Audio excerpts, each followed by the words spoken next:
And before we begin our next session, I just want to put it out there. Mental health is real.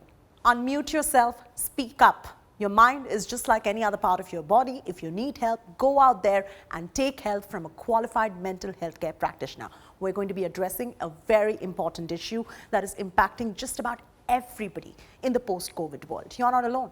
It's the world over, this is a phenomenon. Stress, feelings of isolation, tips on how to cope with new realities. Coming up are Dr. Upasana Chadha, psychologist, Delhi, and Dr. Manoj Sharma, social media therapist and psychiatrist from NIMHANS, on how to cope with 18 months away from friends and school and college. Hello and welcome to Mindrocks Youth Summit. I'm Chaiti Narula. Today we're going to be discussing a very important topic. It's a topic which is pertinent to children, teenagers, and parents across the board after the COVID pandemic and the entire world saw the lockdown. How to cope with 18 months of being away from friends, from school, from colleges. Joining us today to give us a perspective and help you out with this is Dr. Upasana Chadha. She's the director of Mindscape Center of Counseling. A very warm welcome, Dr. Upasana. What a pleasure to be talking to you today on this subject. Thank you so much.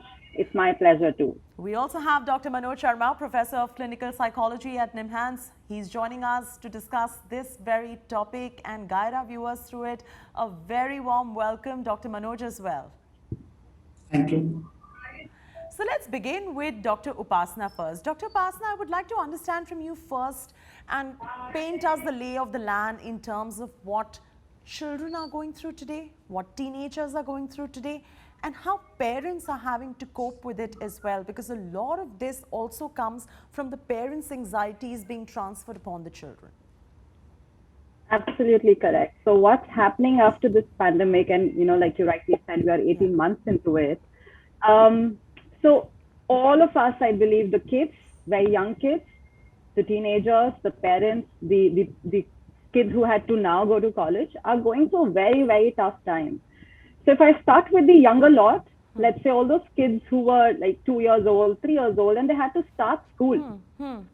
It was the first time for them that they had to venture out of their homes and create social interactions, understand how the world functions. Yeah. And that stopped for them. And this social interaction has been so extremely important for their lifelong development that it has come to a halt. And these 18 months have been very, very crucial for these kids. So a lot of kids starting nursery, KG, their idea of school is what? An online class like this. Or so many of them have not even started all of these online classes also. Yeah. So their intellectual development, their social development of interacting with peers, I think that's something that we are even facing with these online classes, because we are just doing the syllabus. There's no peer-to-peer interaction. So the early child development patterns are getting impacted because of the lockdown and because of being away and not being able to cope. Being a part of. And are you seeing a lot of anxiety amongst the older lot as well? Absolutely. What are the common symptoms that you would say that the parents need to recognize that the children are feeling stressed, anxious, so that they have a way to cope with it?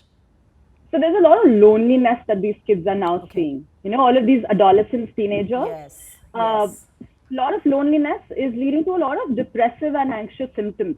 So a lot of kids are experiencing a lot of anxiety. A lot of parents are calling up and telling us that our kids have become very, very conscious of a little thing that they experience in their bodies. So we say something as health anxiety. These young kids have experienced so much of health anxiety that something happens, a mosquito bite, they kind of make it a huge deal out of it. And Dr. Manoj, I just want to put it out there that, it is not unnatural for the children to face these kind of fears. So some children, of course, are facing fears of the loss of a parent as well, because maybe they've lost one parent and they're now fearing all of a sudden that they might lose the other parent as well. And that's absolutely very natural for children to face a whole varied umbrella of emotions, of fear, the fear of unknown as well. Suddenly something just hit them what they're not used to. It's a new normal that they're taking time to adapt themselves to. I just want to tell you to explain to our viewers how this is normal and how it is the parents that need to fix themselves to be able to help their children out. I think because of restrictions and because of change in the lifestyle, as well as the way the environmental things have affected the family communication, as well as family other dynamics has affected not only the children's but the other members of the families also. And definitely there is a anxiety among children who either had seen parents has undergone under any kind of illnesses or they have lost their parents. So somewhere what we generally emphasize is the need for communication. Dr. Upasana, I want to know what is the kind of communication that the parents need to have with children, the children need to have with parents, and more importantly, the parents need to have with their own counselors and mental health experts because they are facing a lot of uncertainty too. As a parent, you keep checking in with your kid. You know, every night while you're going off to bed, retiring for the day, just check in with them. How was their day? What was the fun part of the day? What did not go right for you? So inquiring, questioning, sharing your own day, your own experiences. You know how as a mother, oh, I was very stressed today. And Dr. Upasana, when it comes to teens, when it comes to children who are in the age bracket of say 16, 17, 18, they're anyway going through a whole host of changes themselves. And regardless of the pandemic, there is a certain level of counseling that they do end up requiring. So I think as a parent, what will encourage parents also is that knowing that your child going to a counselor doesn't mean you're not good enough a parent and a child cannot come and speak to you because you're dealing with your own struggles. So it's all right if your child goes there. And like you very rightly pointed out, teenagers are anyhow going through so much of a turmoil of their own transitions. Above which a pandemic, which has kind of changed, which has changed so much in their lives. Right. So it's all the more important to take care of their emotions such that जो impact हमें दिख रहा है ना, loneliness, anxiety and depression, it doesn't remain long lasting if we get timely intervention. Here today we're talking about loneliness, as Upasana said. Every kid today, every teenager today, every adult as well is feeling loneliness, you know, being confined into their houses as well. What do you do then? You either make your Zoom calls, you either watch your Netflix, you either start, you know, playing on your social media, you start doom scrolling as well. Now, at some point, there has to be a healthy balance in terms of when to stop. So basically, as we discussed, I think communications remains the milestone if we have to even work on technology use. And communication can also happen through engagement with children with various leisure activities, because that we are missing. I think leisure activities has become now digital leisure activities, whether it is for children, whether it is adolescent or parents also. Everybody has changed the definition of leisure. It has become digital. So we have to be conscious whether we can again bring a balance of offline leisure activities with some online leisure activities. Second thing, all of us have to practice digital hygiene also. Digital hygiene, when I say, the parent should become a good role model. You start detoxing as a parent, your child will follow. You start and start reading a book, your child will follow. Absolutely, they'll follow. There's no way they'll not follow. But there are so many out there in the country who still think it's a taboo. Psychiatrist के पास क्यों जाना है? आप पागल थोड़ी हो गए हो. That is still the norm in this country, in a large part of the country. It still is. And one of the things here that we always discuss is mental health budget, our government, our policies. They'll only need to probably propagate the way the other healthcare industry is being propagated, that prevention is better than cure. Yeah. So similarly, you don't have to have a full-blown mental disorder to reach to a therapist or a psychiatrist. So let's say psychiatrist, yes, medications, full-blown mental health illness. But a mental health professional wherein you'll be talking, a counselor where there's only going to be talk therapy, it's prevention. It's you're noticing something's not right. It's noticing that you don't feel like working. It's noticing that your child doesn't want to study. It's noticing that he's not able to do the things he was able to do earlier. Right? So when you notice that, when you see those telltale signs, it's important that we kind of prevent it. So the more it keeps coming in the mainstream media and the more people start looking at it as a normal aspect of life, it's like, again, I will say, you go to a salon for your fixing your hair and everything, right? Similarly, you go to a counselor for fixing your thoughts, not even fixing your thoughts, but just getting them more coherent. Dr. Manoj, what are the steps that parents can take first for de-addiction and set an example for their children as well? I think first parents also have to acknowledge that they have excessive use of technology. So once the acknowledgement comes, it will lead to action which they can bring in terms of lifestyle changes, they can bring in terms of controlling their technology use. whenever they are in the home setting or whenever they are with the young children or with the adolescent. An addiction is an addiction, whether it is to drugs, whether it is to alcohol, or whether it is to social media. That dependency is something that people are struggling to let go of. Three things they should keep in mind. First is preoccupation or the continuous desire to either remain engaged with technology or with substance use. If that is happening, that will also have a significant impact on his or her lifestyle. Second thing they have to realize is do they have control or are they losing their control for technology or for substance use? If that is happening, if the loss of control is there, it will take away a lot of their time from the productive hours and they will spend either in technology or in substance use.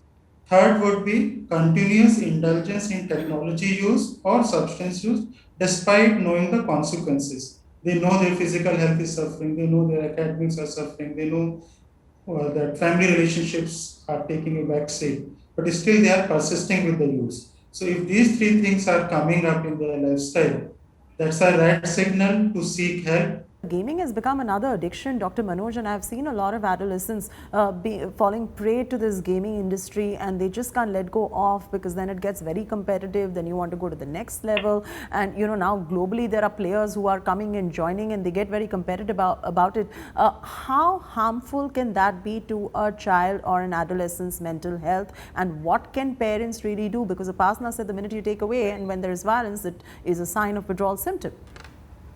And I think the initial part which we are discussing is that cyber literacy should happen in the family context. As a young child, parents should educate the child for do's and don'ts for use of technology.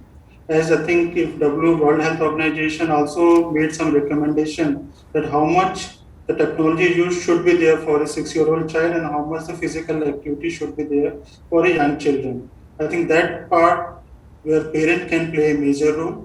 Second thing, because now gaming has become a mental health condition, and somewhere gaming is itself is a problem, but sometimes gaming is also fulfilling certain psychological needs in the child's behavior also. Because child sometimes need affiliation because nowadays because there is a restriction of getting connected with others in the offline context, so they get connected with the friends in the gaming platforms. They get a lot of acknowledgement and they get a lot of rewards and other things which they feel very difficult to get in the offline context. So that's why again the role of family become very much important, that if they acknowledge child success, if they engage with the child in more maximum time, most of their needs which they are getting fulfilled in gaming platform will get fulfilled in the family context, and they will not feel a need to spend good amount of time on the gaming platform. Talk to the child. If their convocation doesn't work, seek any mental health professional. How would you guide parents in terms of not being that strict also with their children? Because at the end of the day, they are also feeling that level of anxiety and they need to vent their energies out somewhere too. So that monitoring is important, wherein you see that those signs, wherein you're talking about the irritability is coming from because you're experiencing loneliness. If you're connected to a friend talking, you are ending that call with, a better feeling. Yeah. So your strictness and your rules needs to come in if you're able to monitor the use of that technology, what my child is using it for. And I think having a proper guideline for that as a parent is important.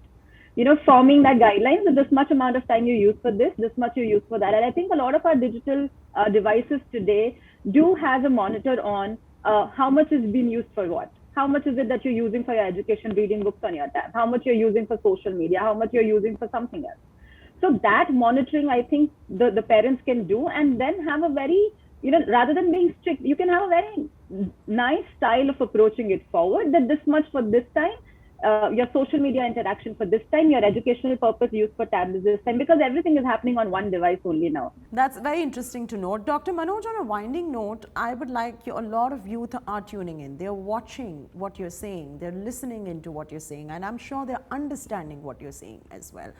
What would you like to tell the youth today? Definitely, they have to be conscious about their uses pattern. I think whether it is for substance use or whether it is for technology use. Second thing, they have to realize that is it affecting my lifestyle? If that is there, that's become second signs for seeking help. Third, whether they can work at individual level, because some children have their resilience, some children have their own coping strategies, and they can work also. So, but in case if they feel that their strategies are not working, so they should discuss with the family context. Or nowadays, a lot of online platforms helps are coming up from even from government sector or even from public health sectors, where confidentiality and they can seek help. We do also get sometimes calls from different state, and the child as young as 17 years send me the mail that my parents doesn't know about my issues, but I want to talk to you. So I think if that sort of, I appreciate that sort of awareness, and I generally get connected to those young childrens immediately so that I can help them out, whatever their concerns are. Sometimes they just fear going and talking to a counselor who their parents know because they think it's going to get leaked. You know, my problems are going to go to my parents and then there's going to be an issue at home. So that confidentiality becomes very important when you want to go seek counseling for cognitive behavioral therapy, de-addiction or whatever it is. If you could tell the youth today about how confidential all of this is. So first things first, I will say that we don't call the people who come to us patients, we call them clients. Patient is a person who has a disorder, right? So it's a client, is not a patient, right? So the stigma of being a patient of a mental health issue, there it is. So the language is very important. So we call them as our clients and not our patients at all. And confidentiality is a huge ethical, responsibility that we as counselors, as psychotherapists, mental health professionals need to abide by. And with young kids or with anyone for that matter, this confidentiality has a clause when we know that absolutely everything that you talk stays very confidential here. You know, a lot of parents come up and say, what did they speak? Tell me, I want to know what they were saying.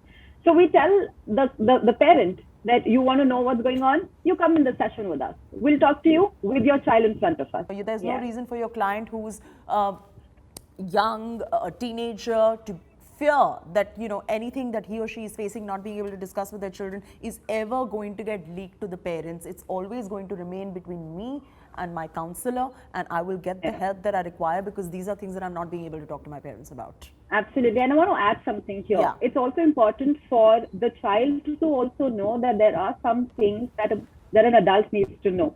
So like I said, this confidentiality also has certain clauses, right? So in case if the child has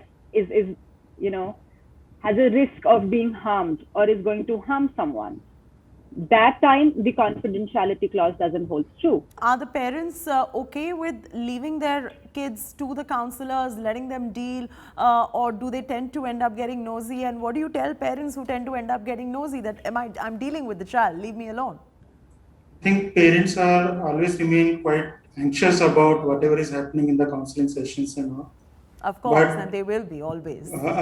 Always. So I think, but the psychotherapy to start or to build up a rapport with the young child, definitely we have to ensure that this is a safe platform for them to discuss, to reveal or whatever they have not discussed with the parents or other members of the family, so that he or she can be helped in the best manner. So if that sort of message go from the therapist, definitely child feel very much comfortable to discuss his or her issues also.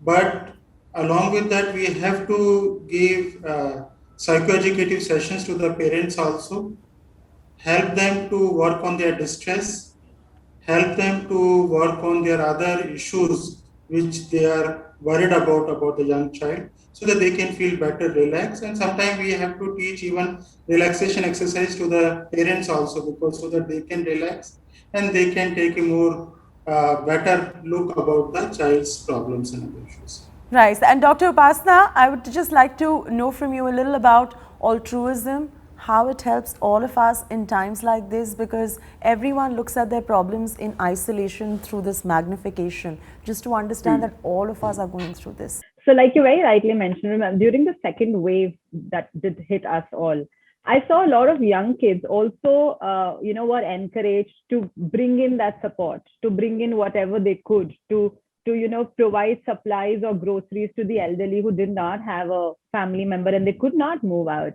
And I believe that act of kindness, that altruism, gives you a sense of purpose, which is so missing from our lives because we don't see a lot of future right now. We don't know when is this going to come to an end. Every time things start getting better, we then start hearing 2 weeks later cases are rising again. So a lot of lack of hopelessness. There's a lot of lack of hope. Sorry, this lack of hope when is taken care by some sense of purpose in those acts of kindness. It kind of gives you that boost. It gives you that self-esteem boost. It makes you feel nice because you've served somebody, and all of that anxiety or all of that fear, you kind of give meaning to your life. That at the end of the day, we are all together. At the end of the day, I was useful to someone, and that makes you feel nice. So you kind of have some hope around it that despite what's happening outside, I'm still there. I exist here because I serve some purpose in life. And I can do that even if I'm restricted in my home through a lot of other channels. So the kids have used this time, the second wave, and their social media in a very good way also by connecting everybody, by, Yes. sharing, resharing. Somebody needed bed, somebody needed oxygen, somebody needed food. Yes. So I saw a lot of young kids doing that, making groups, forming support groups, making sure कौन कहाँ रहता है, वो तुम जाओ, उसको उधर दवाई चाहिए, that uncle Yes. lives alone, go do that. Yes. So social media was also used very In nicely a positive way. in a positive way. And that's such a beautiful way to end this session today, Dr. Upasana, Dr. Manoj. We're all in Thank this you. together.